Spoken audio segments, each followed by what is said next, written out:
લોકસભાની ચૂંટણી નજીક આવતા દરેક પોલિટિકલ પાર્ટી દરેક પક્ષને મનાવવાની કોશિશ કરી રહી છે। એવામાં શું છે ઘી કાંટાના એડવોકેટ્સનું મૂળ જાણીશું આપણી સાથે જે ઉપસ્થિત એડવોકેટો છે એમની પાસેથી।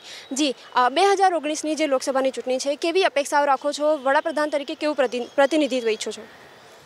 વડાપ્રધાન તરીકે દેશમાં એક સફળ નેતૃત્વ આપી શકે અને દેશની આતંકવાદની જે સમસ્યા છે એની સામે લડી શકે એવા સક્ષમ અને કર્તવ્યવાન અને ન્યાયિક અને વફાદાર એવા નરેન્દ્ર મોદીને અમે વડાપ્રધાન તરીકે ઈચ્છીએ છીએ।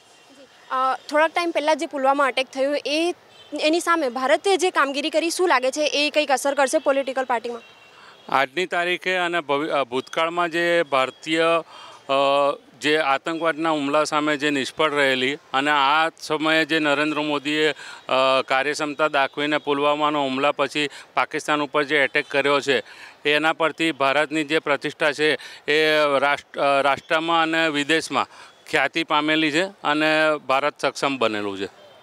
આપ જણાવો કે જે વિપક્ષ હાલ જે રીતે આક્ષેપો કરી રહ્યું છે શું લાગે છે ભારે પડે છે ખરી ભાજપ પર?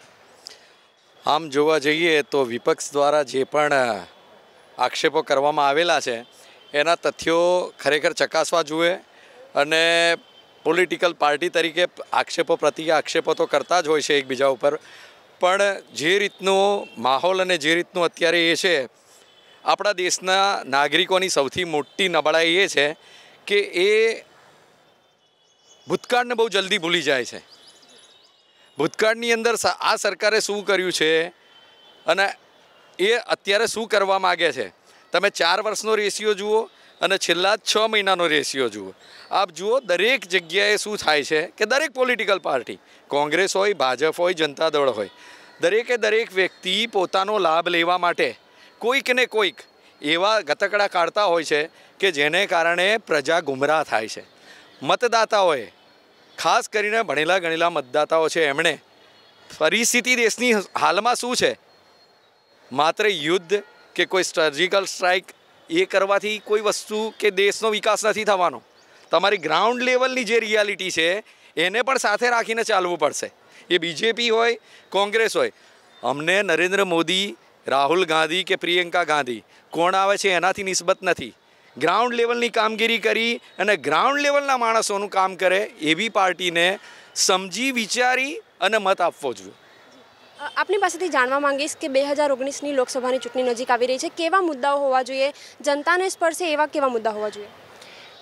જી આપને જણાવીશ કે આપણા દેશમાં સૌથી જો અસરકારક મુદ્દા હોય તો સૌથી વધુ છે ભ્રષ્ટાચાર છે, મોંઘવારી છે, આતંકવાદ છે, તેમજ જે પોલિટિકલ પાર્ટીઓ છે એકબીજા ઉપર આક્ષેપો કરે છે એના કરતાં દરેક પાર્ટીએ પોતાનું આત્મમંથન કરવું જોઈએ અને ભૂતકાળમાં જે કંઈ પણ એકબીજાઓએ કર્યું હોય એ ભૂલોને ભૂલી જાય અને દેશ માટે, દેશના નાગરિકો માટે આપણે શું કરી શકીએ છીએ, દેશના વધારેમાં વધારે આપણે પાર્ટી તરીકે, રાજકીય નેતા તરીકે આપણે કઈ રીતે દેશના નાગરિકોને ઉપયોગી થઈ શકીએ છીએ, લોકોને કઈ રીતે રોજગાર આપી શકીએ છીએ, તેમજ બીજા ઘણા બધા મુદ્દાઓ છે કે જે માટે દરેક પોલિટિકલ પાર્ટીઓએ એક થઈ અને દેશના વિકાસ માટે, દેશના નાગરિકોને વધારેમાં વધારે ફાયદો થાય એ રીતે એમણે કામ કરવું જોઈએ।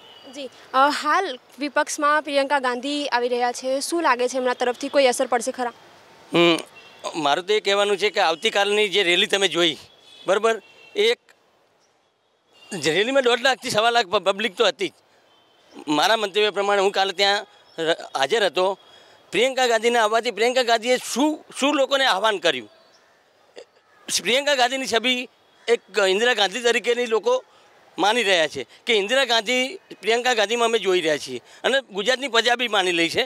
કાલે જે પણ મેદની હતી હું માનું છું કે અમારા રાહુલ ગાંધી પક્ષના નેતા તરીકે બી હતા, પણ પ્રિયંકા ગાંધીને લોકો જોવા માટે કાલે વધુ પડતા આવ્યા હતા અને પ્રિયંકા ગાંધી એક દેશ માટે અને નરેન્દ્ર મોદી જે બી જુમલા કરે છે, મારી વાત સાંભળજો, એને એક છે સર્જિકલ સ્ટ્રાઇક, જે એ તો સરકાર કોણ કરવાની છે?